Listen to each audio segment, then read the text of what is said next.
आप सबको मेरा प्रणाम और पुनः स्वागत है विश्व शांति दर्शन के मंच पर।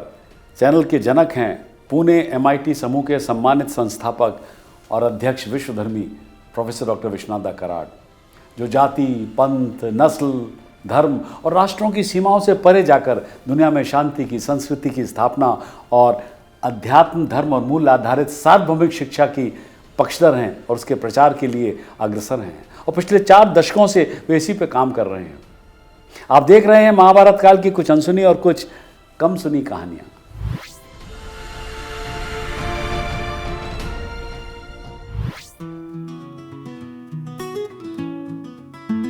भागवी श्री वेद व्यास की आरती सभी उतारत हैं, जिनकी लेखनी से निकला ये महाकाव्य महाभारत है।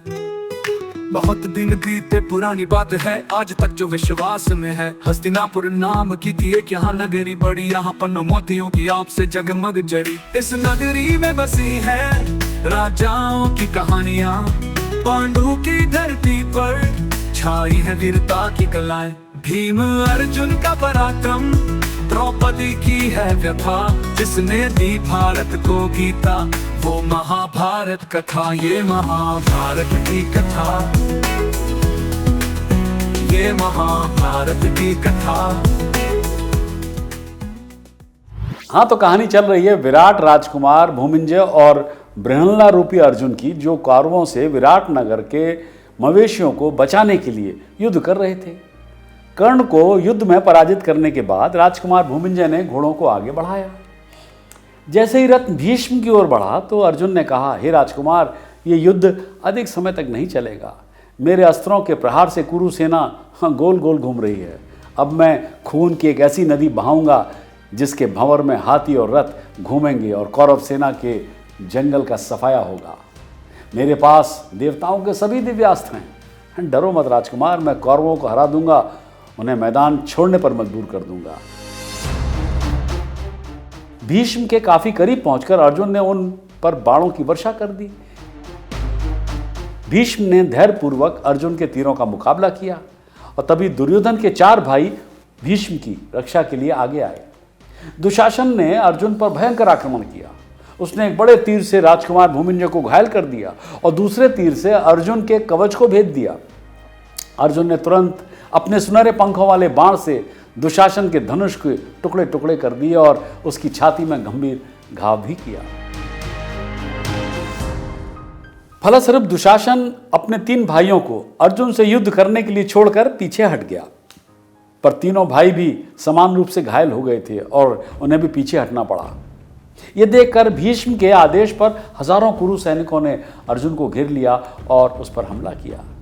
अर्जुन अपने धनुष से कभी बाएं हाथ से तो कभी दाएं हाथ से लगातार तीर पर तीर चला रहे थे। वे धधकते बाण सभी दिशाओं में चले गए और कुरु सेना छिन्न भिन्न हो गई।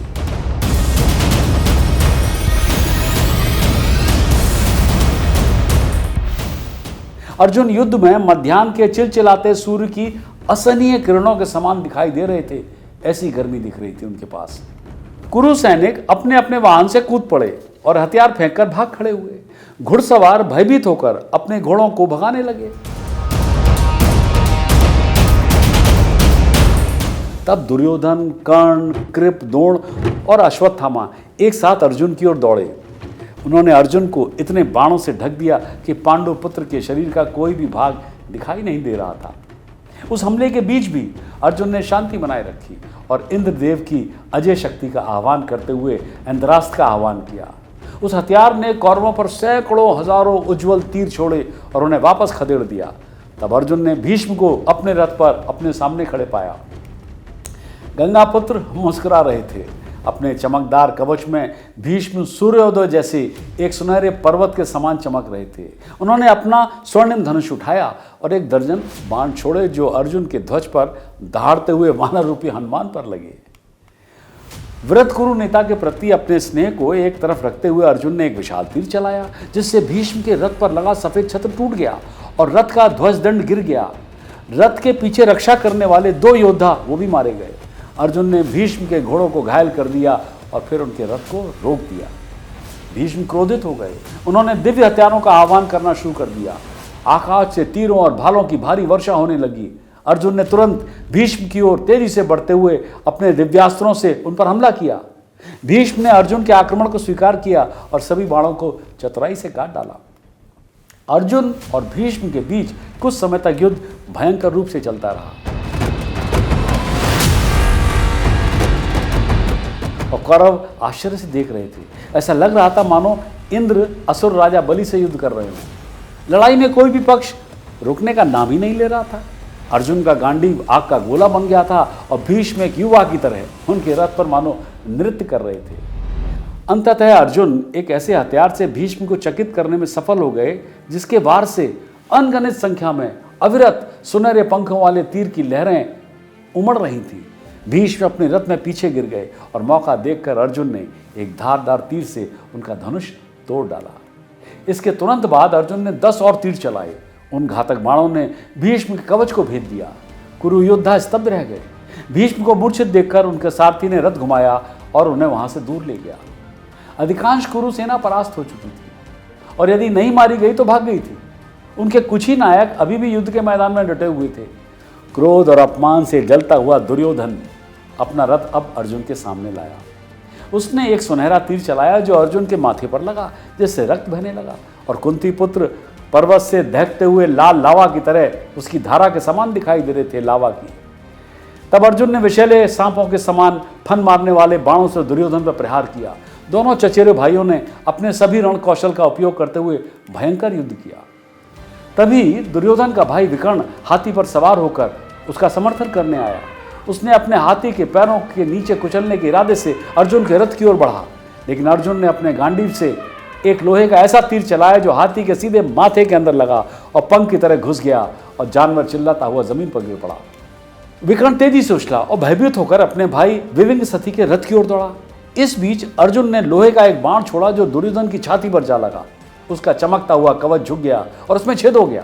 वो अपने घुटनों के बल गिर पड़ा और मुख से रक्त की धारा बहने लगी। खुद को अर्जुन के सामने अकेला खड़ा देखकर दुर्योधन ने अपने सारथी को पीछे हटने का आदेश दिया। अर्जुन हंसे और बोले, हे वीर, तुम क्यों भागते हो? कहाँ गया तुम्हारा यश और वैभव? तुम्हारी तुरही उसी तरह क्यों नहीं बदली जैसे तब बजी थी जब तुम हस्तिनापुर से युद्ध के लिए निकले थे? राजाओं के आचरण को याद करके पीछे मुड़ो, मुझे अपना चेहरा दिखाओ।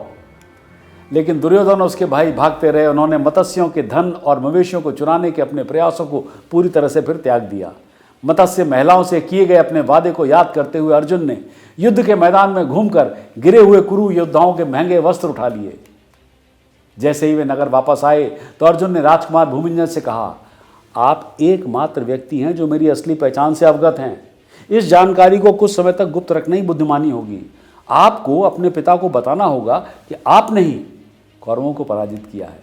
दरअसल अर्जुन अपनी पहचान प्रकट करने के लिए युधिष्ठिर की प्रतीक्षा करना चाहते थे। तब राजकुमार भूमिंजय ने कहा, हे सव्यसाचिन, आपने आज जो भी हासिल किया उसे हासिल करने की शक्ति मुझ में थी ही नहीं, लेकिन जब तक आप मुझे अपनी अनुमति नहीं देंगे मैं आपकी पहचान का खुलासा नहीं करूंगा।